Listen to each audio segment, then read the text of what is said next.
Kita akan melakukan kajian analisis sistem pada recovery gas dengan kondensasi. Recovery itu pemungutannya, kondensasi pengembunan. Untuk recover atau memungut, ya, merecover itu memungut kembali bahan yang tercampur dengan ini, dalam hal ini bahan yang tercampur dengan gas, ya. Misalnya ini terjadi pada suatu proses industri, terus di pembuangan yang terikut gas itu ada bahan yang memiliki nilai ekonomi masih tinggi, gitu ya, sehingga bisa diharapkan kalau itu dipungut kembali itu akan berdampak pada keuntungan yang lebih besar. Atau bisa juga ini terjadi pada limbah gas, gitu ya. Terus ada bahan yang terikut itu sebagai bahan berbahaya. Kalau dibiarkan terikut gas buang itu akan menimbulkan masalah lingkungan atau mungkin juga akan melanggar regulasi yang ada. Nah, sehingga perlu dipungut atau jangan sampai ikut terbang ke udara, gitu ya. Nah, ada beberapa cara sebenarnya dalam untuk merecover atau memungut kembali bahan yang sudah menguap. Dia terikut gas itu karena umumnya karena mudah menguap, ya. Nah, ini ada beberapa cara untuk memungut kembali bahan tersebut yang ada di dalam campuran gas. Ini misalnya atau bisa dilakukan dengan cara absorpsi, ya. Absorpsi itu artinya kita masukkan atau kita lewatkan campuran gas itu ke dalam suatu misalnya menara absorpsi. Kemudian di dalam menara absorpsi itu ada bahan absorben, absorpsi untuk absorpsi. Kemudian dengan bahan absorpsi tersebut, si gas yang atau bahan yang mudah menguap tadi atau yang akan kita pungut tadi itu akan terserap di absorben, ya. Jadi dia nanti akan bersama-sama dengan si bahan penyerap. Nah, misalnya ini pada pembuangan, ya, atau di pembuangan gas, ya. Pembuangan gas itu misalnya gas CO2-nya terlalu banyak, ini, ya, bisa kita masukkan dalam menara penyerap, bukan penyerap, ya, penyerap yang berisi air. Nah, sehingga nanti si CO2-nya itu akan bereaksi dengan air, kemudian membentuk kalau CO2 asam karbonat, ya. Atau misalnya untuk gas nitrogen oksida, nitrogen oksida itu bisa juga pada suatu proses kimia, ya, hasilnya nitrogen oksida. Nah, untuk mengurangi jumlah NO atau gas NOx yang terlepas, sekaligus mungkin juga untuk memanfaatkan kembali gas NO itu supaya menjadi bahan yang bisa digunakan kembali. Nah, itu bisa dilewatkan pada suatu menara absorpsi yang berisi air, ya. Nah, kemudian si gas NOx itu akan bereaksi dengan air untuk membentuk, kalau ini ada reaksi kimia yang membentuk asam nitrat. Nah, asam nitratnya bisa digunakan kembali. Tapi kalau gas itu sebenarnya tidak diinginkan untuk bereaksi dengan absorben, jadi dia diharapkannya sebenarnya tetap sebagai gas atau sebagai komponen yang tadi yang dipungut itu tidak direaksikan. Nah, ini memiliki kelemahan, yaitu kelemahannya nanti dia akan bersatu dengan pelarutnya, sehingga untuk bisa digunakan kembali itu butuh dipisahkan dari pelarutnya. Jadi ini, nah untuk mengatasi hal ini, maka pemungutannya atau recovery-nya itu dengan cara kondensasi. Ya, kondensasi atau diembunkan. Bisa diembunkan secara bertahap-tahap gitu ya, sehingga nanti dapat dikatakan si komponen yang akan kita ambil itu bisa berbentuk atau berupa komponen seperti yang kita harapkan, tidak bereaksi dengan bahan lain. Namun untuk kondensasi ini juga ada kelemahannya, karena kondensasi itu bisa terjadi apabila dilakukan proses penekanan dibarengi dengan pendinginan ya, dan pendinginan atau didinginkan suhunya, sehingga bisa jadi akan membutuhkan kompresor untuk menekan dan refrigeran untuk memperoleh suhu yang rendah. Tapi memang kalau ini sebagai suatu hal yang harus dilakukan, ya tentu saja tetap dipilih ya proses ini. Nah, kita akan mencoba melakukan analisis sistem yang terkait dengan ini kondensasi yang ini melibatkan juga penekanan dan pendinginan ya pada suhu yang rendah. Nah, ini ceritanya bukan sebagai suatu ini ya. Ini mungkin masih disebut sebagai A gitu ya. Jadi pada proses ini atau kasus ini ada uap A. Uap A ini yang tercampur dengan udara yang akan dibuang. Nah, uap ini memiliki nilai ekonomi yang tinggi, katakanlah begitu ya, sehingga akan kita ambil. Nah, mengambilnya ini karena tadi tidak diinginkan untuk bercampur dengan bahan penyerap, maka pengambilannya atau recovery-nya atau pemungutan kembalinya ini dengan cara kondensasi pada suhu rendah. Nah, tapi ini tidak bisa, maaf ini tadi. Dan tekanan tinggi ya, maaf ini, maaf. Tadi ikut ke ini tekanan tinggi harusnya ikut ke sini.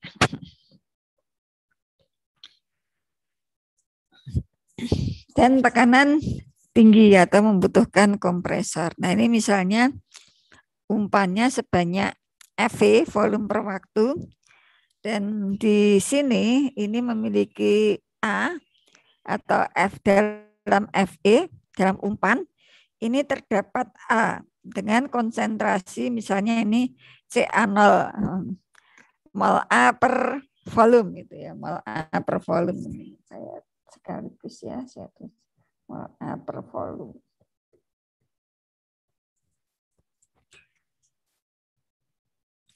Nah, untuk melakukan pemungutan ini kemungkinan skema prosesnya itu bisa digambarkan sebagai berikutnya.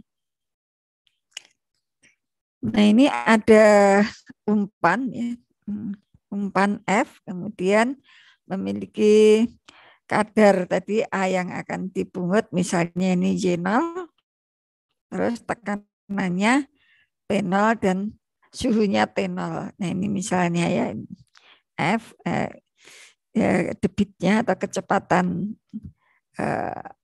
umpannya yang atau gas buang dalam ini ya, yang masih mengandung fraksi A yang akan kita pungut ini Y0 pada tekanan P0 dan suhu T0. Nah, ini skemanya tadi kan untuk proses kondensasi itu dibutuhkan ya penekanan dan penurunan suhu. Nah, kita juga sudah beberapa kali melakukan analisis. Kalau mau mendinginkan itu upayakan atau diawali dengan menggunakan bahan yang murah, pendingin yang murah. Nah, yang murah itu salah satunya adalah air. Air atau udara juga bisa juga digunakan udara, dibutuhkan udara yang sangat banyak sehingga membutuhkan kompresor juga untuk mengalirkan udara ya, sehingga di industri itu jarang menggunakan bebas. Tapi kalau dengan konveksi bebas tentu saja koefisien transfer panasnya akan sangat kecil sekali ya, sehingga butuh waktu yang lama untuk memperoleh suhu yang ditarget.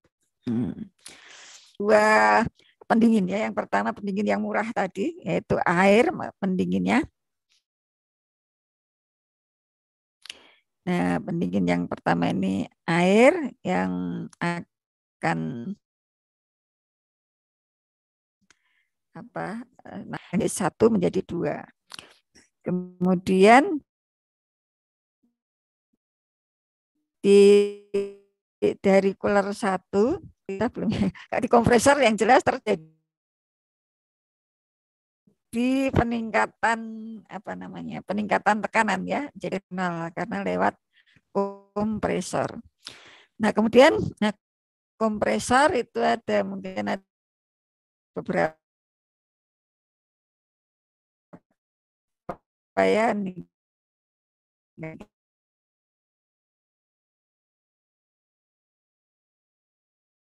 Kita gunakan kompresor adiabatis ya.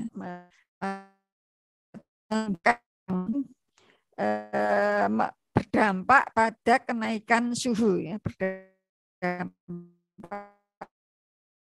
pada kenaikan suhu atau perubahan suhu ya. Nah, diabatis itu. Kalau endotermis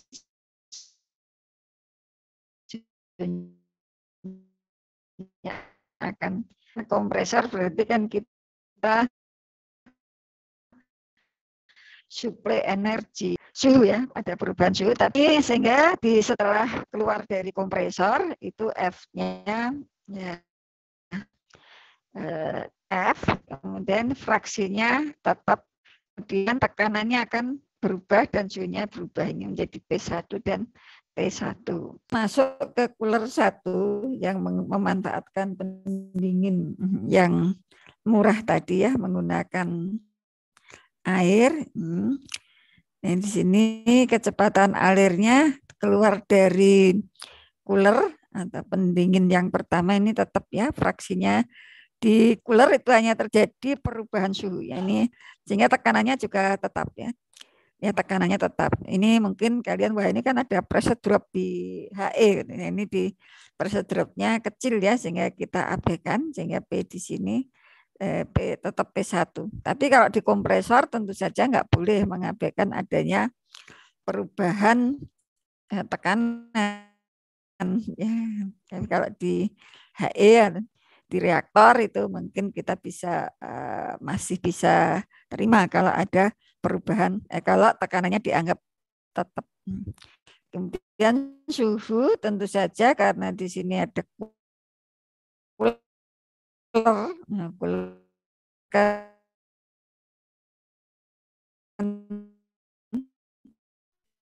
merubah suhu menurut lawan cooler akan menjadi T2. Nah, kemudian di sini si gasnya ini karena dia didinginkan tetapi ya masih pada suhu yang relatif tinggi ya, seperti suhu air ya. Ini bisa kita anggap bahwa di sini belum terjadi kondensasi ya, belum terjadi kondensasi, sehingga fasenya ini masih fase gas semua. Nah, kemudian di cooler 2. Nah, cooler 2 ini memang fungsinya adalah mengembunkan atau mengkondensasi si gas yang akan kita pungut ya. Sehingga kita milih refrigerannya juga disesuaikan ya dengan titik embun dari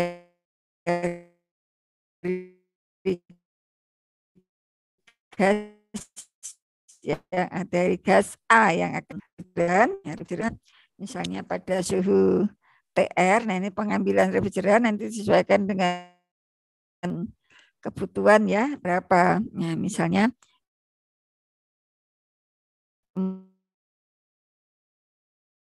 punya sekitar 0 gitu mungkin masih saja apa yang akan. Nah untuk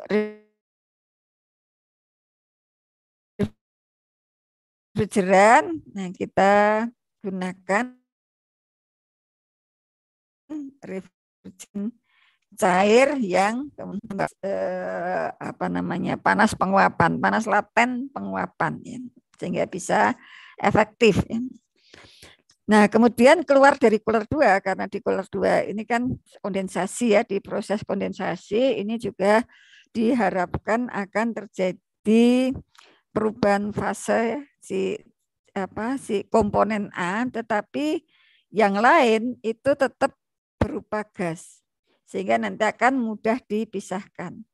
Sehingga keluar dari cooler 2 di sini fasenya adalah campuran ya, campuran antara gas dan cairan. Nah, cairannya adalah tadi A yang sudah terkondensasi.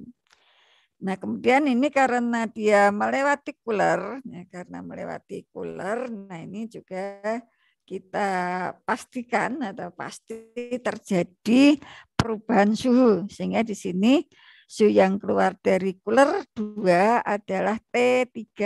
T3. Ini campuran gas dan cairan. Nah, kemudian untuk memisahkan gas dengan gas separator ya. Ini ada gas separator yang berfungsi untuk memisahkan A yang sudah mengembun itu sebagai cairan A.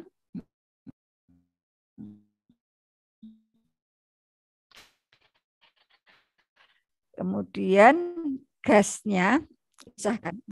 Kemudian di sini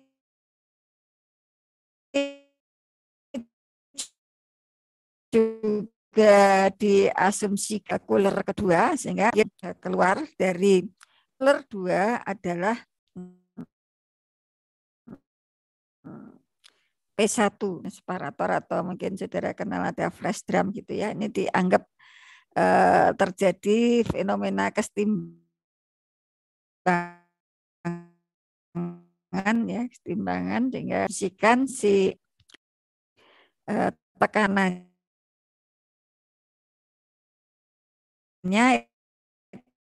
itu tetap ya, tekanan tetap T3. Sehingga di separator ini akan terpisah si cairan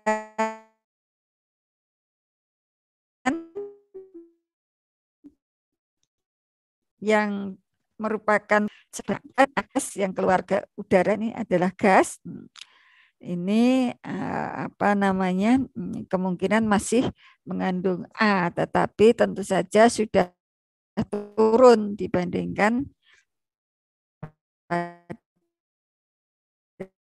saat ini ya awalnya atau sudah menjadi ya. Ini kira-kira skema peralatan. Jadi di sistem sensasi ini ada beberapa subsistem ya, ada subsistem 1 atau cooler 1, kemudian HE2 atau cooler 2 dan ini gas separator ya. Jadi ada, nah kita mungkin kita bisa lakukan analisis terhadap sistem ini. Jadi mungkin ini gabungan beberapa materi kuliah yang sudah dipelajari, ada teknik pemisahan, ada termodinamika, ada perpindahan panas ya untuk persamaan-persamaan yang terkait. Di kompresor mungkin termodinamika ya dulu dapat diperoleh materi kuliahnya. Kalau di Kuler 1 dan Kuler 2 ini ada di mata kuliah perpindahan panas, kemudian di sini separator, ini mungkin di teknik pemisahan. Jadi ini skemanya ada 4. Nah ini tersedia beberapa informasi, misalnya ini ya. Konsentrasi A dalam gas umpan adalah zinol. Ini dalam hal ini adalah ini mol A per mol udara bebas A. Nah ini untuk mempermudah ini basisnya ini menggunakan memperhitungkan digital ini kita tidak misalnya di sebenarnya alirannya itu Y0-nya 0, perbandingan ya antara udara dengan dengan A-nya, misalnya A-nya itu 0,01 ya 0,01 mol, semuanya udaranya kalau ngitungnya ini artinya si A-nya itu tidak diperhitungkan ya dalam hal ini. Ini untuk mempermudah karena kalau kita menggunakan basis yang masih mengandung A itu nanti agak sulit ya. Nah, seperti pada proses drying itu kan biasanya kita menggunakan perbandingannya atau basisnya itu kan basis kering. Misalnya si air dalam padatan ya, tapi menggunakan padatan kering ya. Pada saat proses drying kan ada perubahan kadar air ya, sehingga kalau kita menggunakan basis basah nanti membingungkan ya, akan menyulitkan. Nah ini serupa dengan pada fenomena drying, ada pada kasus pengeringan. Nah jadi ini konsentrasi A dalam umpan ini Y0 tadi ya, yang mol A per mol udara bebas A. Jadi hanya selain A ya, tidak di udara biasanya isinya nitrogen dan nitrogen dan oksigen ya. Kemudian ini kecepatan gas umpan bebas A, jadi gas umpan tanpa memperhitungkan A itu banyaknya ini kecepatannya ini F ya. F mol udara bebas A, jadi A-nya tidak dihitung, A-nya tidak dimasukkan, tidak diperhitungkan di sini. Kemudian kompresor itu dianggap bekerjanya itu adiabatis dan reversible. Nah ini di termodinamika ya, dianggap adiabatis reversible. Nanti kalau ternyata diterapkan untuk adiabatis tapi non reversible, ketemu persamaannya juga serupa ya, keadaan awal dan akhir. Karena apa? Karena ini fungsi keadaan. Kemudian variabel yang telah diketahui atau ditentukan itu ada F, kemudian J0, P0, T0, TW1, TW2, dan TR. Jadi refrigerannya sudah tertentu. Ini terus air pendinginnya juga berubah, perubahan suhunya juga sudah tertentu. Ya, jadi ini sudah diketahui artinya. Kemudian T0 suhu masuk ya, P0 tekanan pada saat masuk, ini dan Y0 tadi yang sudah dijelaskan di awal. Nah, kemudian ini biaya untuk penggunaan kompresor. Ini biaya penggunaan kompresor ini tergantung pada tekanan yang keluar dari kompresor. Nah, ini bisa ditulis dengan persamaan ini alfa tetapan ya P1 pangkat 0,6. Nah, ini biaya penekanan.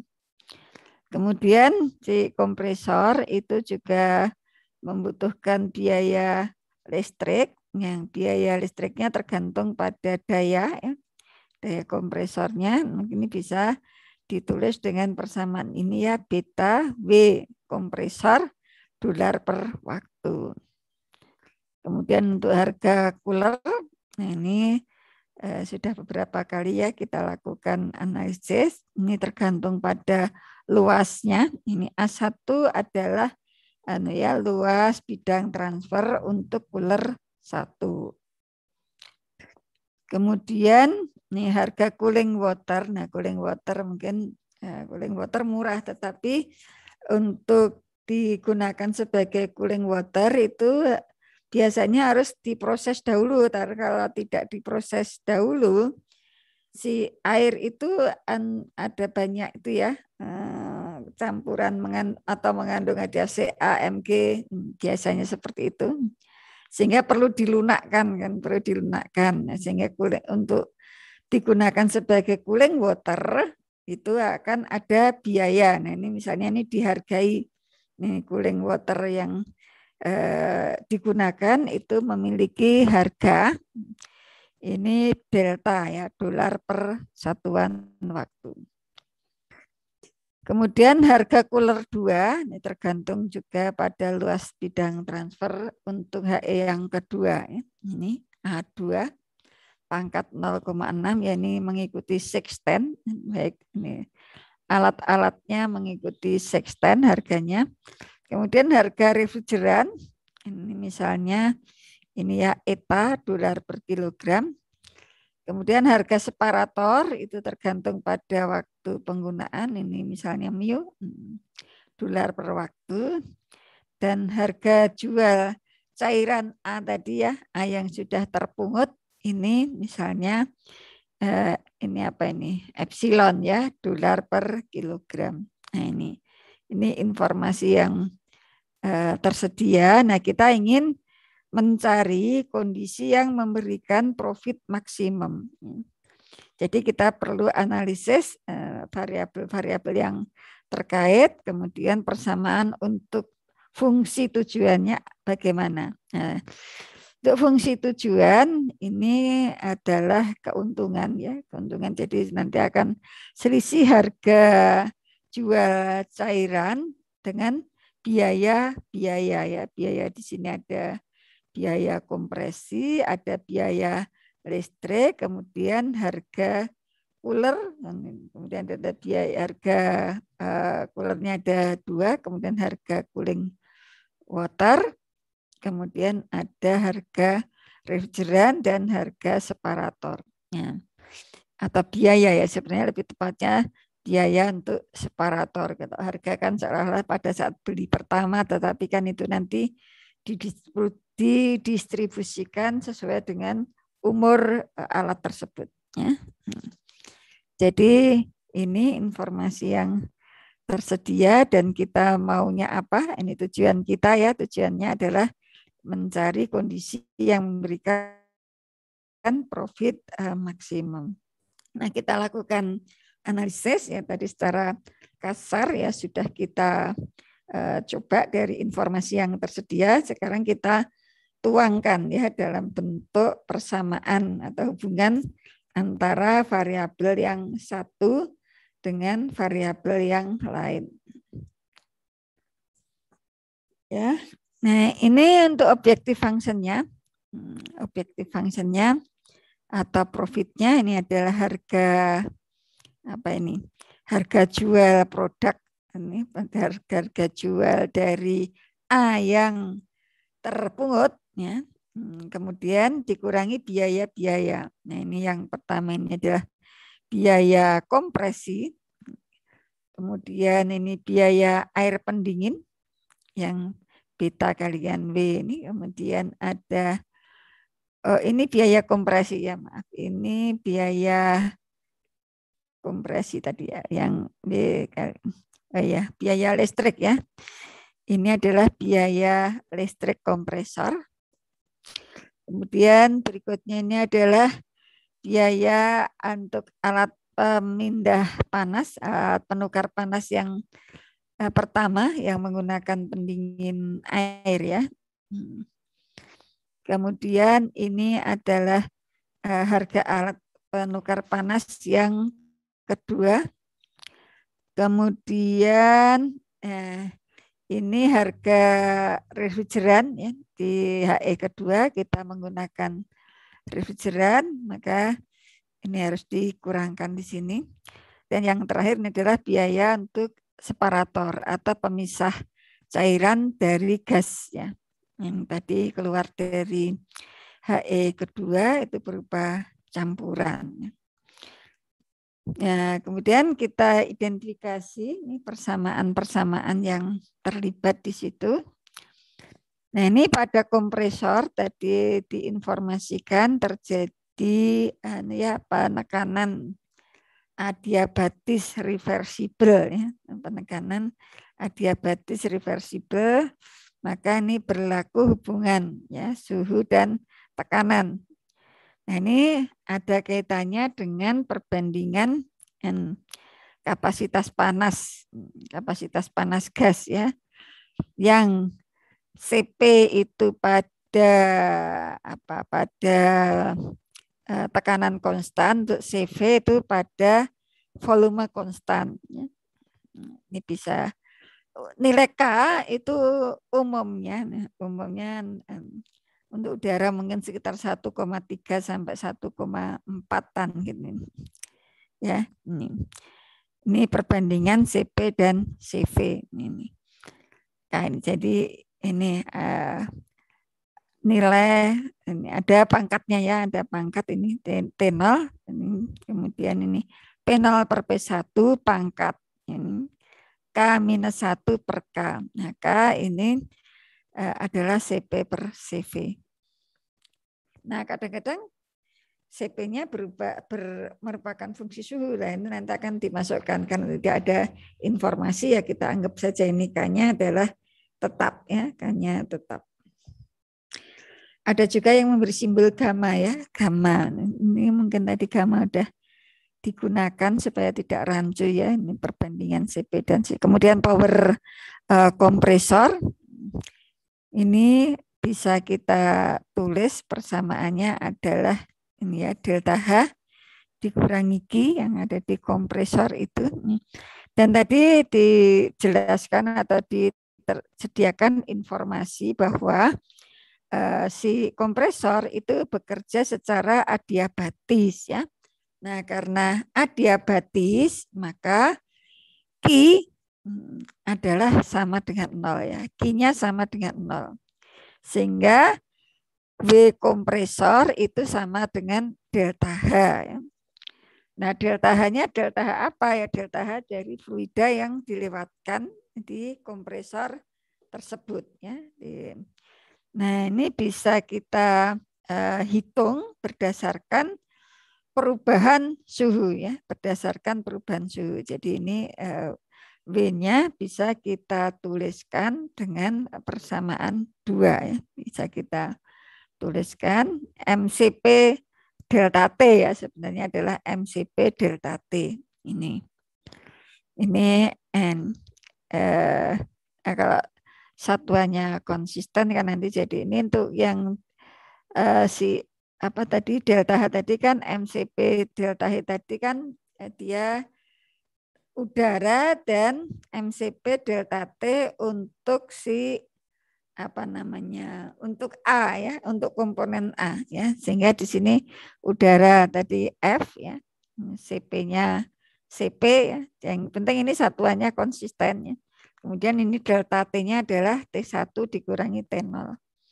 Kemudian untuk yang dibawa oleh si uap A yang akan kita pungut, nah tadi karena fraksinya tadi adalah Y0 ya, maka bisa kita tulis ini ya, F Y0 CP untuk, jadi ada 2 CP ini ya.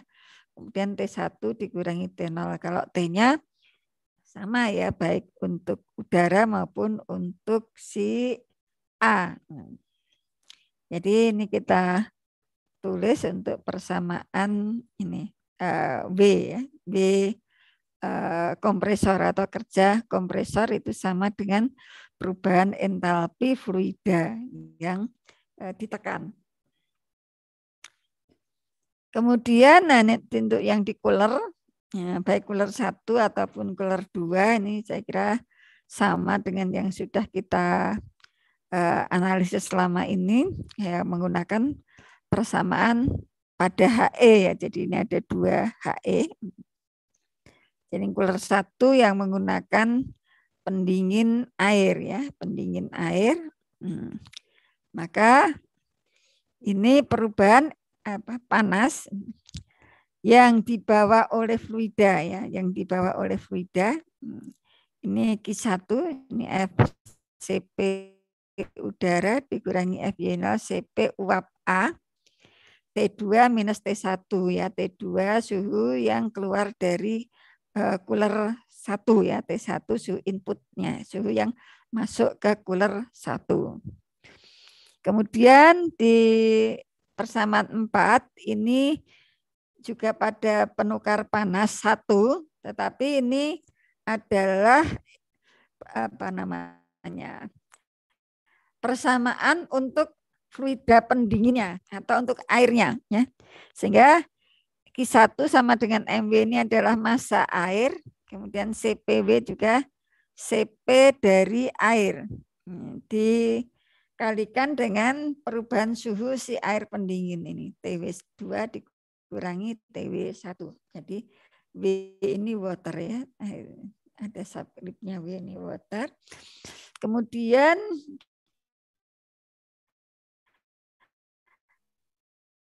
panas selanjutnya ini adalah alat penukar panas yang memiliki luas bidang transfer sebesar A1. Ya. Nah, ini Q1 sama dengan U, koefisien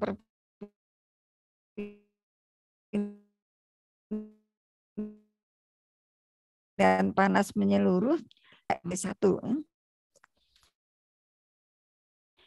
Nah, delta T1 itu apa? Nah, kita perlu analisis delta T1 di sini. Kita lihat di sini udara yang lewat di situ mengalami perubahan suhu ya, mengalami perubahan suhu dari T1 menjadi T2. Sementara untuk pendinginnya, si air pendinginnya itu juga mengalami perubahan suhu ya, dari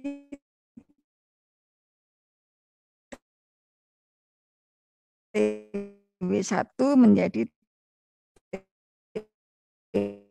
W2 sehingga min ya, bisa kita tulis seperti ini ya.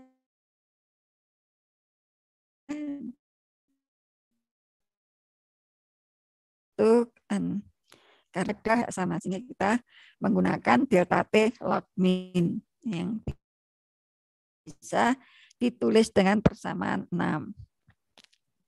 Kemudian di cooler 2 ini serupa dengan di cooler 1 ya, serupa dengan di cooler 1, tapi karena di cooler 2 ini menggunakan refrigeran ya, dan tentu saja nih ya, dan tentu saja perlu kita lihat di situ di cooler 2 ini terjadi kondensasi ya, terjadi kondensasi. Nah, sehingga di samping tadi perubahan panas sensibel, itu ada perubahan panas laten ya, sehingga di sini ada ini M, panas pengembunan untuk komponen A ya, panas pengembunan untuk komponen A. Kalau yang ini ya serupa ya, serupa dengan yang di atasnya. Kemudian di cooler 2, di cooler 2 kita juga menggunakan refrigeran, sehingga panas yang diambil oleh refrigeran dikalikan dengan panas pengembunan panas penguapan dari refrigeran itu ya, sehingga kita tulis dengan persamaan 8. Kemudian yang persamaan 9 ini adalah panas yang ditransfer melalui alat penukar panas ya, panas yang ditransfer melalui alat penukar panas ini adalah U2 dikalikan A2, ini luas perpindahan panas untuk cooler yang kedua, kemudian dikalikan delta T2. Nah, delta T2 ini kita analisis ini, delta T2 ini kita lihat ini di cooler 2 ini juga suhu si udaranya juga tadi berubah ya dari T2 ke T3. Kemudian kalau di suhu refrigerannya tetap ya pada TR ya, pada TR ya. Nah, karena tidak seragam maka kita juga menggunakan delta T2 ini adalah delta T log min ya. Delta T log min hanya bedanya ini di sini TR-nya yang konstan aja ya. Ya, ini serupa tetapi kalau di sini ada TW1 ada TW2, di sini ada TR begitu. Nah, ini untuk cooler kedua. Nah, kemudian berikutnya ini di separator ya, di separator. Nah, untuk mempermudah mungkin kita gambarkan ya separatornya. Ini ya separatornya kita gambar di sini. Inputannya adalah campuran ya, campuran antara gas dan cairan. Ya, ya cairan tadi hasil kondensasi A ya dari cooler 2 ya. Kemudian pada saat masuk ini suhunya T3 dan tekanannya P1. Nah, kemudian di sini terjadi pemisahan ya, ini disemprotkan begitu ya sehingga ini nabrak ke semacam baffle gitu sehingga si gasnya akan naik ke atas sementara cairannya akan turun ke bawah. Turun ke bawah kemudian dipungut ini sebanyak M kilogram per waktu ya, M kilogram per waktu.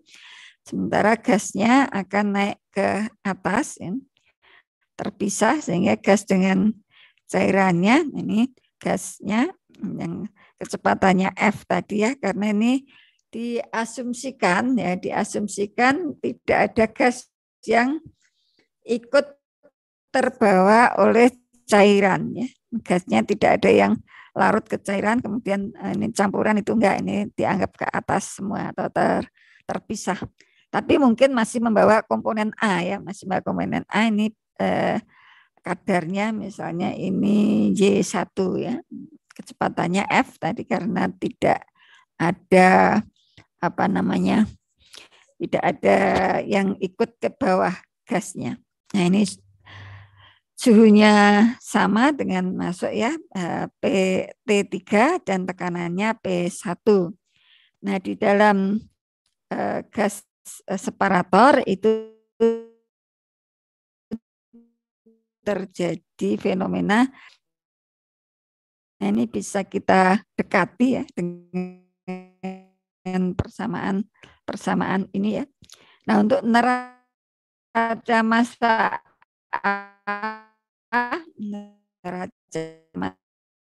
A, maka ini bisa kita tuliskan. Kemudian yang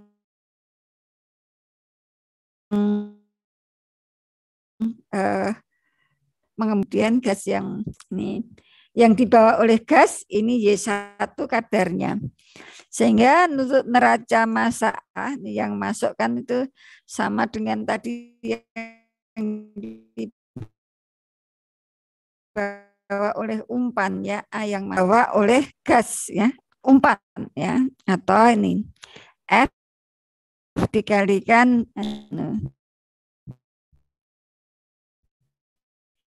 Y0 ya, F dikali yang keluar ini ada F dikalikan Y1 dan M ya, sehingga kalau kita nyatakan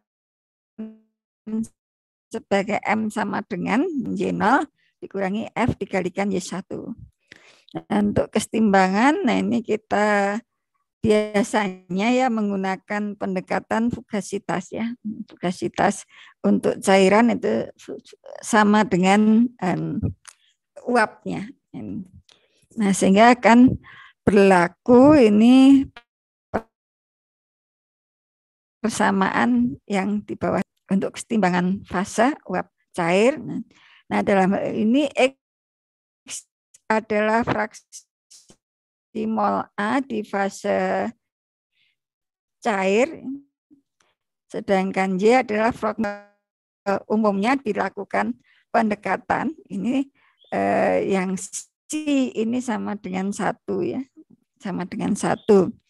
Dan cairan ini berisi A saja. Nah, sehingga X itu sama dengan 1 ya. Jadi ini 1 dikalikan PAS sama dengan Y dikalikan P ya, dikalikan P. Sehingga kita dapatkan persamaan kesetimbangannya ini. Nah, pada kasus ini PAS itu apa? Sebenarnya ini ya pada kondisi PAS kalau dari persamaan tadi adalah Y dikalikan P1. Nah, data yang diketahui adalah Y1 yaitu rasio mol A terhadap mol udara bebas. Nah, ini mengapa ini diketahui? Nah, ini kalau misalnya untuk tadi membuat si gas buangnya itu memenuhi standar tertentu sehingga Y1 itu menjadi target atau rasio mol A terhadap mol udara bebas itu diketahui. Sehingga kita memperoleh ini 1 dibagi ini 1 dikurangi Y1 ya, dikalikan P1. Nah, kemudian untuk hubungan ini tekanan uap murni A itu tergantung pada suhu ya, tergantung pada suhu yang mengikuti persamaan ini persamaan Antoine ya, persamaan Antoine ya, bisa kita tulis dengan persamaan 13 ya. Ya, ini memang bentuknya ada bermacam-macam. Kadang-kadang ini adalah sebagai log PA sama dengan gitu ya, ln A sama dengan. Nah, ini kita tidak memperhatikan bentuknya seperti apa. Maksudnya yang umum itu log gitu ya. Log PA0 sama dengan A per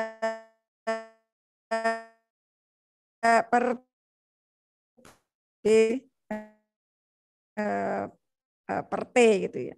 Tekanan uap murni A itu tergantung pada suhu gitu ya, tergantung pada suhu. Dan ini kalau yang ini kan tetapan ya, tetapan yang besarnya tergantung pada jenis uapnya ini, jenis uapnya. Jadi mungkin dulu di kimia fisika saya juga menyampaikan ya pada saat titik didih cairan murni itu kan bisa berdasarkan persamaan hubungan tekanan uap murni dengan suhu ya. Nah, sehingga kita dapatkan ini variabel-variabelnya ini. Ada P1, T1, W ini kerja sih si kompresor, kemudian MW berat air pendingin, kemudian T2 ini suhu yang keluar dari cooler 2, kemudian Q1, A1 ini yang terkait dengan alat penukar panas ke 1, kemudian delta T1 tadi delta T log min. Kemudian yang berikutnya ini yang terkait dengan alat penukar panas yang kedua, ini jadi ada berat refrigeran, Q2, T3, A2, delta T log min, kemudian Y1, kemudian M itu adalah berat si A atau banyaknya A yang terpungut ya tadi satuannya mol ya. Dan ini tekanan uap air jenuh si A. Jadi di sini ada 1, 2, 3, 4, 5, 1, 2, 3, 4, 5, 6, 7, 8, 9, 10, 11, 12, 13, 14, 15, 16. Ya, di sini kita dapatkan 16 variabel. Nah, tadi kita mengidentifikasi jumlah persamaan yang tersedia atau yang dapat kita temukan itu ada 13 persamaan ya. Nah, bisa jadi kalau secara analisis sendiri agak berbeda, tapi kalau dari informasi yang tersedia tadi kelihatannya nanti akan tetap didapatkan degrees of freedom-nya itu ada 16 dikurangi 13 atau 3 ya. Sehingga dalam kasus ini untuk mendapatkan objective function tadi ini terdapat 3 desain variabel ya. 3 desain variabel. Nah, desain variabelnya apa saja yang 3 itu ya kalian bisa coba ya, coba dengan cara analisis sistem ini dengan teknik yang sudah kita gunakan beberapa kali, hanya ini lebih kompleks saja, kasusnya lebih kompleks dan nanti akan didapatkan 3 desain variabel dan bisa jadi yang dikerjakan oleh Nanda akan berbeda dengan yang dikerjakan oleh Panji, itu enggak masalah ya. Tapi kalau saudara sudah bisa mengidentifikasi pemilihan desain variabel itu akan menyulitkan secara teknis ya, itu dihindari ya. Bagaimana supaya secara teknis itu bisa memudahkan langkah perhitungannya. Kalau untuk optimasinya sendiri nanti tadi kan berarti optimasi untuk mendapatkan keuntungan maksimum ya dengan 3 variabel. Nah ini mungkin secara teknis matematika dulu sudah pernah dibahas yang dengan metode Hugjief, tapi kalau untuk di mata kuliah ini nanti Bu Harum ya setelah UTS insya Allah akan menyampaikan materi terkait dengan teknik untuk optimasinya. Yang saat ini kita fokus pada analisisnya. Nah, untuk memudahkan mungkin saudara urutkan ya persamaannya. Kemudian disusun ya tadi variabelnya sudah ya. Kemudian disusun matrik dan seterusnya sama ya, dan seterusnya sama. Jadi kita buat ini kolomnya itu ini kita lihat ya di persamaan 1 ini ada persamaan, ada variabel apa saja. Terus kita masukkan. Ya, ini memasukkannya jangan sampai keliru ya. Ini tadi masuknya langsung short semua masuk. Jangan sampai keliru karena nanti kalau keliru akan berdampak pada hasil analisis yang salah ya. Akan berdampak pada hasil analisis yang salah sehingga saudara perlu cek kembali ya setelah saudara susun. Ini ada baiknya dicek kembali ini apakah benar di persamaan 1 ini variabel yang terlibat itu adalah ini P1 dan P1. Nah, kalau dilihat di sini T0 kan tetapan ya, P0 kan tertentu, T0 juga tertentu. Nah, maka ini betul. Kemudian K itu dianggap konstan ya sehingga tidak dipengaruhi oleh suhu, maka K ini bukan persamaan ini ya, bukan variabel ya, ini tetapan. Dan seterusnya ini ya, ada W-nya tadi kita lihat ini yang ada T1 kemudian dan W itu sendiri ya. Kemudian yang persamaan 3 ini ada T1, T2 kemudian Q1 ya.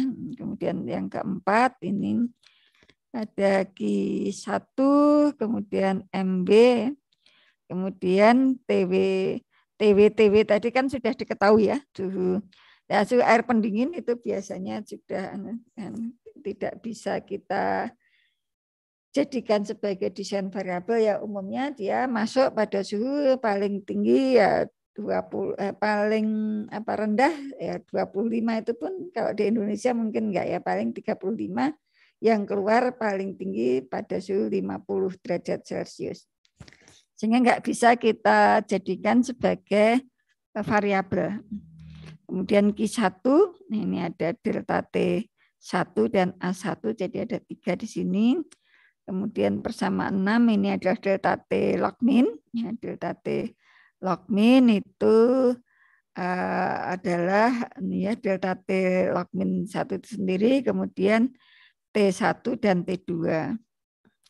Kemudian yang HE yang kedua ini panas yang apa namanya? Panas yang dibawa oleh fluida dingin ya, Frida yang Frida yang didinginkan. Frida yang didinginkan, ini ada T2, ada Q2, ada T3. Kemudian yang ke-8 itu panas yang diberikan atau akan diserap oleh refrigeran ya. Jadi ini ada Q2 dan berat si refrigeran. Kemudian ini panas yang ditransfer di alat penukar panas kedua. Sehingga di sini ada Q2, A2 dan delta T2. Kemudian delta T2 adalah delta T log min di HE yang kedua. Ya, ini delta T log min yang ada di HE kedua. Sehingga ini tergantung variabelnya delta T2, T2 dan T3. Kemudian yang nomor 11 ini adalah apa ini? Massa ya. Massa apa namanya? Ini A ya, massa A yang terkondensasi ya, massa A yang terkondensasi atau yang tadi berubah menjadi cairan. A yang terembunkan. A yang terembunkan. Nah, ini persamaannya adalah A yang masuk ke sistem, seluruh sistem ini sistem mula-mula dikurangi dengan ini yang dibawa oleh udara, yang dibawa oleh udara, sehingga di sini ada variabelnya. Nah, kemudian ini yang terkait dengan tekanan uap air jenuh tadi ya, persamaan kesetimbangan fase di separator ya. Nah, kemudian di sini hubungan antara si alat apa namanya? Hubungan antara tekanan uap murni A dengan suhu ya. Nih di persamaan 13. Nah, kemudian saudara identifikasi di sini dari sekian kolom ini apa saja atau variabel apa saja yang hanya yang bisa kita buang ya, tidak dijadikan sebagai desain variabel. Nah, ini dengan memperhatikan ini ya, dia mengisi ada berapa tanda centangnya ini, ada tanda silangnya ada berapa. Yang satu ini ada MW, ada MR, ada M ya. Jadi ini nanti kita apa namanya? Kita hilangkan atau bisa kita corek ya, masing-masing kita boleh pilih atau M atau apa ini A2 atau MB ya.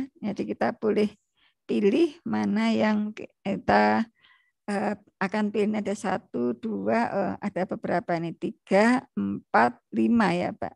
6 ya, ada 6 ternyata. Jadi kita boleh pilih mana yang akan dicoret terlebih dahulu. Nah, langkah-langkahnya sama, saudara bisa mencoba ya. Kalau ini misalnya dari apa ini? Dari WC, sehingga ini nanti persamaan 2 akan menjadi nomor 13. Kemudian saudara lihat kembali.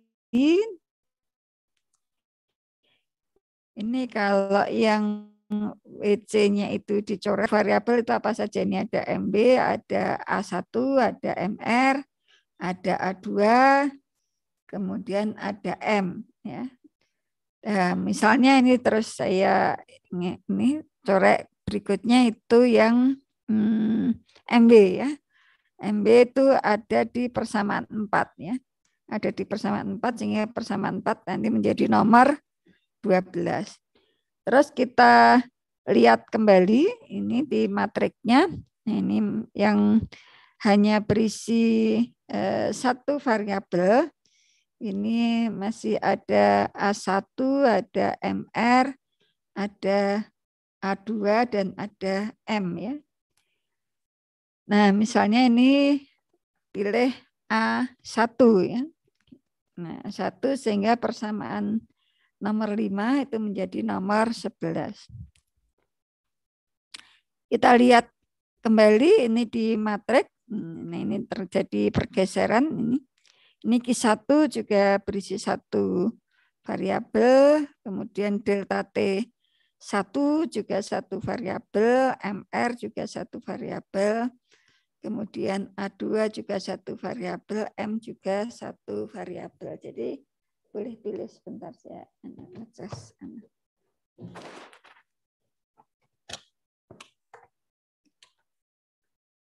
Dan seterusnya ya.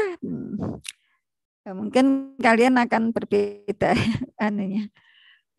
Tapi kita ingat ya, ini kenapa ini delta T kita pilih duluan, meskipun ada beberapa alternatif ya. Pada saat kita melakukan analisis dulu HE yang kasus pertama ya, itu dulu kalau kita memilih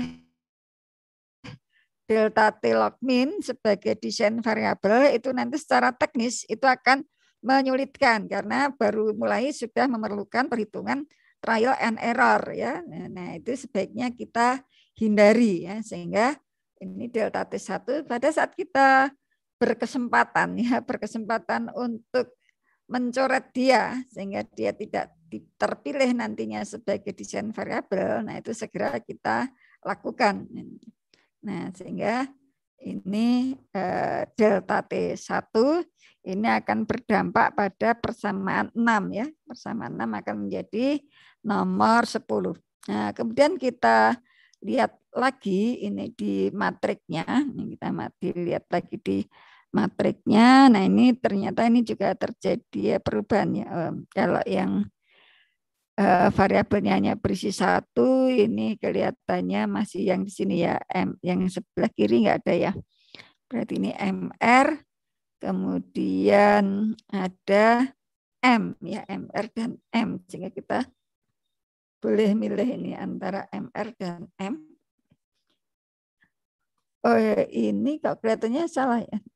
Tadi yang kita coret apa ini? MR ya, kita coret MR. Kalau MR kita coret berarti persamaan nomor 8 akan berubah menjadi nomor 9. Terus kita lihat lagi di sini yang ada di matrik ini ada beberapa kolom yang hanya berisi satu variabel, yaitu hanya satu ya, A2 dan M ya, A2 dan M. Kelihatannya hanya A2 dan M. Oh ini sama Q1 ya, jadi kita boleh pilih ini antara Q1, ini kemudian A2 dan M. Ini misalnya saya pilih Q1 ya. Nah Q1 kita coret, artinya dia tidak akan terpilih sebagai desain variabel, nanti akan berdampak pada persamaan nomor 3 itu menjadi nomor 8. Terus kita lihat kembali ke matriknya, ini ternyata ini ada T1, kemudian ada apa ini A2 dan M ya. Nah, misalnya saya milih A2.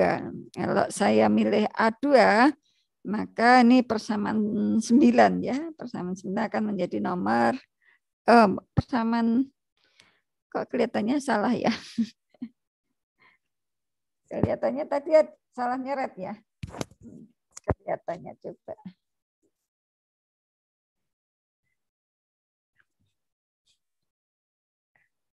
Kelihatannya tadi ada yang salah nyeret deh.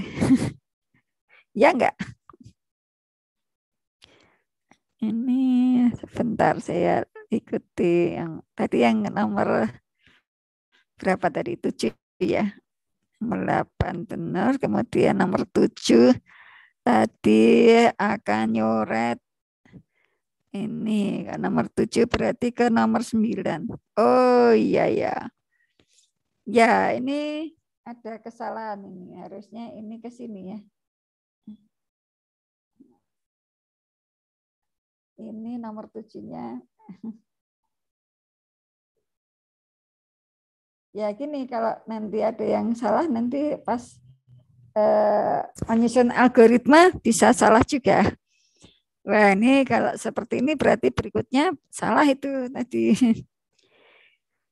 Nah kita lihat lagi, ini ada T1, kemudian T1 ya benar ya, kemudian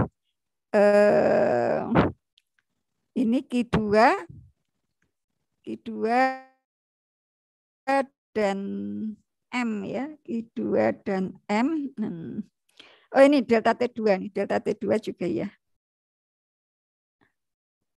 Delta T2 juga ya, berarti harusnya kita pilih delta T2 ya. Delta T2 ya, delta T2. Ini berikutnya benar ini delta T2 tetapi nomor persamaannya kali salah ya. Kalau delta T2 berarti persamaan nomor 10 itu nomor, oh ini kebalik berarti. Nomor 7, ini nomor 6. Ya.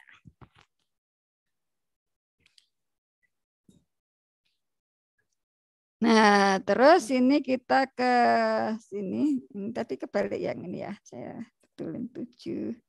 Ini nomor 6. Tadi terus kita milih tadi yang mana tadi?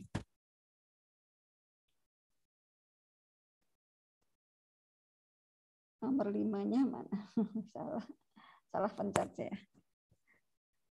Nah, ini nomor 5-nya jadi persamaan 1 ya tadi. Kemudian ini kembali salah, ini nomor 7, nomor 6. Terus kita lihat lagi nih, kita masih ada berapa tuh ini? Ini sudah harusnya kan tersisa 3 ya. 1, 2, 3, 4, 5.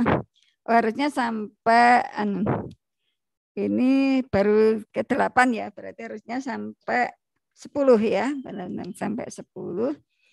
Nah, kemudian misalnya kita lakukan, ternyata nomor 9 mana ya? Sebentar, kok kelihatannya ada yang 1, nomor 9 ini ya, nomor 9 ini tadi nyoret apa ya? Nomor ini nyoret nomor 9 tadi nyoret T1 ya, ini nomor 6 ya. Ya ini berarti sudah nomor 10, ini berarti nomor 7 ya, persamaan nomor 7 ini akan menjadi nomor 4 ya. Dengan kok tadi ada yang salah. Oh, ini salah lagi nih. Ini harusnya nomor 5 kan ya. Nomor 5, ini nomor 7, ini nomor 6. Ya kalau salah bisa salah juga pada saat melakukan ini nomor 5. Ini nomor 7, ini nomor 6.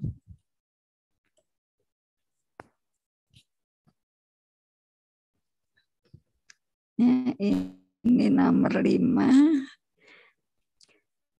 Ya kalau nyoretnya urutannya beda tetapi secara prinsip enggak masalah enggak apa-apa, tapi saya tadi enggak ngecek secara prinsip tadi ada kelihatannya itu tadi masih yang ke-7 tadi yang salah secara prinsip, belum tinggal satu variabel dicoret tadi. Nah, ini nanti kalian nyoba sendiri dengan urutan yang berbeda, coba hasilnya seperti apa. Ini tadi nomor 7 ya. Ini nomor 6.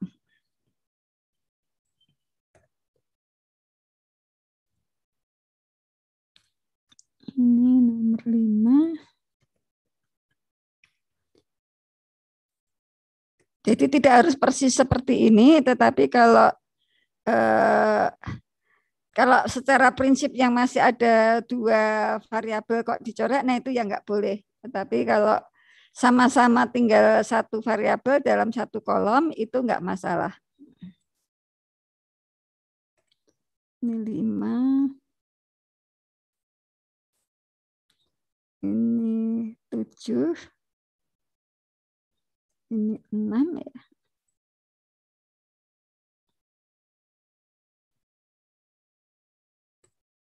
5. Coba nanti saya ulangi lagi.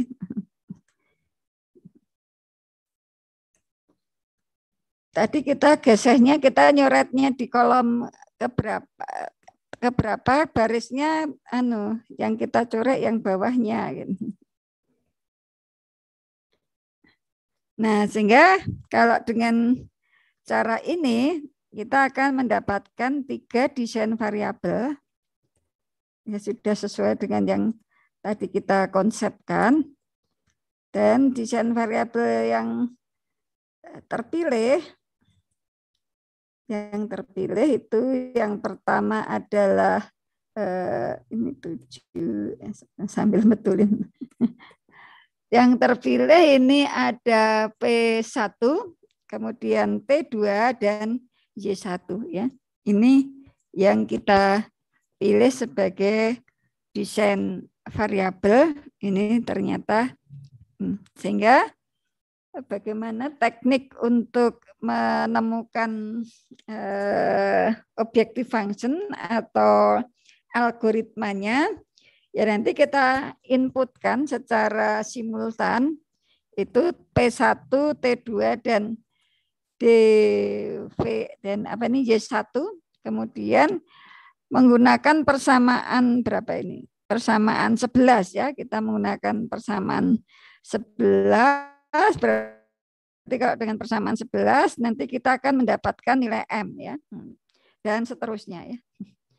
Dan seterusnya ini agak panjang. Ini kelihatannya saya juga. Jadi intinya nanti kalian memasukkan atau kita masukkan ini desain variabel, kemudian nanti dicocoki dengan persamaan dengan hasil analisis kita ini sampai nanti diperoleh ke objective function atau variabel-variabel yang langsung terhubung dengan objective function sehingga profit bisa dihitung. Nah, algoritma untuk menemukan keadaan optimum atau maksimumnya ya kita mengubah-ubah ini nanti hasil profit yang maksimum itu berapa. Nah, itu bisa dilakukan dengan cara kalau di pemodelan matematik dan penyelesaian numeris dulu mungkin sudah saudara pelajari dengan cara Hook-Geef ya. Nah, itu. Silakan nanti bisa dilanjutkan. Nah, mungkin itu untuk analisis sistem yang terkait dengan pemungutan atau recovery gas. Kalau ada yang ingin ditanyakan silakan. Atau saudara coba saya share di sini ya, biar nanti saudara udah atik. Level dari kapasitas dan kompetensi. Gitu ya. Jadi itu cara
Meskipun nggak tuntas ya, nanti kalian bisa coba sendiri atau mungkin dari yang tadi disampaikan ada yang ingin ditanyakan?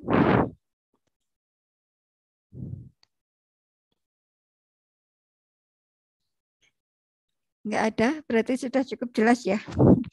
Ya sebenarnya itu tergantung sih, tidak ada sulit-sulitnya ya. Yang penting itu pada saat mengidentifikasi persamaan dan variabel-variabel itu saya kira langkah yang cukup penting. Nanti kalau kita melakukan kesalahan di situ ya nanti akan berdampak pada berikutnya yang salah juga ya. Nah, tadi di tayangan di bagian terakhir itu ada tugas ya untuk minggu depan. Ini tadi memang belum selesai ya, nanti saudara lanjutkan sendiri. Tadi saya kirim di Zoom, nanti kalau mungkin kalian belum sempat unduh, saya kirim juga di Google Class ya. Nah, kemudian untuk minggu depan, nanti saudara siapkan dulu, saudara membuat ya. Kalau yang ini nanti untuk latihan ya, untuk membiasakan melakukan analisis sistem sambil ngoreksi ya, barangkali ada persamaan atau ada teknis yang salah, nanti saudara cek. Misalnya saudara coba menganalisis kok desain variabelnya ketemunya tidak 3, nah, nanti bisa dicek kembali apa barangkali ada yang persamaan yang kedouble atau tadi dari hasil analisis kita sih kelihatannya tadi hanya kesalahan pada saat kita mencoret salah satu variabel, tapi persamaan yang dicoret itu tidak yang terkait dengan variabel itu, geser satu baris. Kelihatannya tadi kesalahannya di situ, tapi silahkan nanti kalian ngecek lagi. Kalau misalnya suatu saat saudara menemukan kok pada suatu langkah itu tidak ada variabel, tidak ada kolom yang hanya berisi satu variabel, itu bisa jadi analisis persamaannya yang ada kesalahan. Ya, nanti dicek kembali, bisa jadi ada persamaan yang bisa digabungkan, seperti contoh yang kedua ya atau ketiga waktu itu. Nah, ternyata ada persamaan yang bisa digabungkan, tapi kita paksa terpisah-pisah. Nah, itu juga akan berdampak pada kesalahan. Kalau yang tadi kelihatannya yang geser aja, geser pada saat mencoret nomor persamaan, kita tidak konsisten dengan variabel yang kita pilih bukan sebagai desain variabel. Nah, tadi kesalahannya di situ, tapi insya Allah yang dikirim tadi sudah saya perbaiki. Mudah-mudahan tidak salah lagi. Tapi kalau saudara menemukan salah bisa dikoreksi dan nanti minggu depan mungkin bisa didiskusikan. Kemudian untuk minggu depan ini ada tugas ya, tugas kedua. Ini nanti dikumpulkan hari minggunya supaya saya bisa melihat agar pagi hari itu bisa kita diskusikan. Ya. Kalian bebas menyusun suatu sistem, ya. Ini mungkin saya sebut sebagai sistem, susunan alat atau sistem. Suatu sistem dengan susunan alat. Susunan alatnya minimal ada 2 ya. Nah, 2 itu bebas, misalnya mau reaktor dan separator. Ya, ini nanti kalau reaktor kan mungkin ada variabel konversi atau konsentrasi, kemudian separator kan jumlah komponen yang terpisah. Ini kan ada kaitannya dengan ekonomi ya, nanti bisa dimaksimumkan atau diminimumkan. Misalnya ya reaktor dan separator. Bisa juga reaktor dengan HE. Kalau reaktor dengan HE kemarin kita sudah analisis, tetapi HE yang kita gunakan kemarin HE yang berupa coil ya, coil yang ada di dalam reaktor. Nah, kalian bisa mencoba membuat sistem yang lebih terpisah, ada reaktor dan HE-nya itu betul-betul terpisah. sehingga bisa lebih fleksibel dalam ukurannya ya, terutama nanti keluar dari reaktor misalnya dilewatkan ke HE atau HE ditaruh di depan supaya suhu yang masuk ke reaktor itu memberikan kondisi agar konversinya misalnya optimum ya, seperti itu. Ini kemudian boleh juga misalnya leaching yang dilanjutkan dengan pengendapan, ya, boleh juga misalnya pelarutan dilanjutkan dengan pengendapan, misalnya supaya apa? Supaya di cairannya itu sesedikit mungkin mengandung pengotor, misalnya segitu ya. Atau kalau mau dikaitkan dengan ekonomi juga boleh, nanti misalnya biayanya minimum atau hasil jualnya maksimum. Tapi yang relevan ya dengan bidang teknologi nuklir yang memiliki tujuan tertentu ya, tujuan tadi sudah beberapa saya sebutkan, bisa biaya minimum atau keuntungan yang maksimum tentu saja. Nah, kemudian setelah saudara buat susunan alat atau sistem ini, terus saudara tentukan objektif fungsinya apa. Nah, ini kan ada kaitannya, ini memiliki tujuan tertentu. Ini nanti kan saudara bisa merumuskan objektif fungsinya. Kalau tujuannya enggak tertentu, nanti enggak kesulitan dalam merumuskan objektif fungsinya.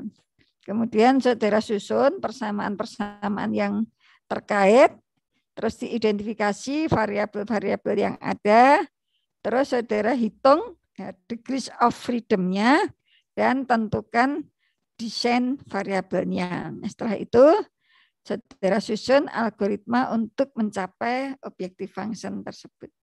Nah, jadi ini untuk tugas minggu depan. Jadi minggu depan kita diskusikan masalah ini dan sambil mendiskusikan hal-hal yang pernah kita diskusikan, barangkali ada yang belum jelas atau ada saudara menemukan suatu fenomena sistem baru gitu ya, terus ada sesuatu yang perlu didiskusikan, nah nanti bisa didiskusikan pada kuliah minggu depan. Ya, jadi itu untuk kuliah hari ini dan ini penyampaian penjelasan tentang tugas yang kedua. Ada yang ingin ditanyakan? Nggak ada ya? Sudah cukup jelas ya? Mudah-mudahan sudah cukup jelas. Nah, kalau sudah tidak ada, kita akhiri kuliah pada hari ini. Oh iya, mungkin sebelum saya akhiri kan hari Rabu itu kan sebenarnya tanggal merah ya. Tanggal merah, kan ada kuliah ya. PIP ya, perancangan instalasi proses. Kalau tetap kuliah bagaimana ya? Tetap kuliah saja atau gimana? Soalnya kalau tidak tetap kuliah itu nanti kalau di kalender akademik penggantian masa kuliah yang hilang itu di akhir semester. Jadi nanti setelah pertemuan ke-14 atau ke-14 ya.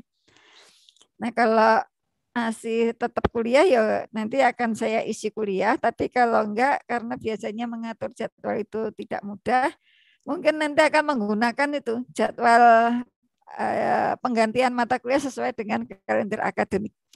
Dan untuk konfirmasi silakan nanti ketua kelas ya menghubungi saya sehingga nanti saya bisa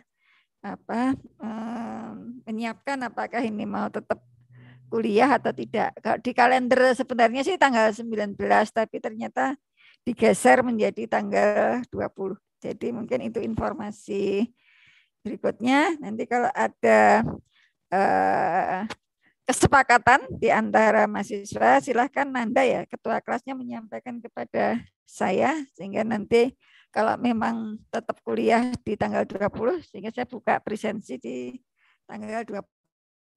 Tapi kalau enggak berarti saya tidak buka presensi di tanggal 20, tapi nanti diganti pada periode penggantian jadwal kuliah yang hilang itu. Ya, gitu dulu ya. Mungkin saudara perlu berdiskusi di antara teman-teman sekelas ini sehingga bisa diambil kesepakatan bersama. Ya, begitu. Terima kasih atas kehadiran dan perhatian semuanya. Jangan lupa mengisi daftar hadir. Terima kasih juga ya tadi yang sudah saya sampaikan tadi. Saya terima kasih dan mohon maaf bila banyak kurang-kurangnya. Kita akhiri kuliah pada pagi hari ini. Billahi taufiq wal hidayah. Wassalamualaikum warahmatullahi wabarakatuh. Waalaikumsalam warahmatullahi wabarakatuh.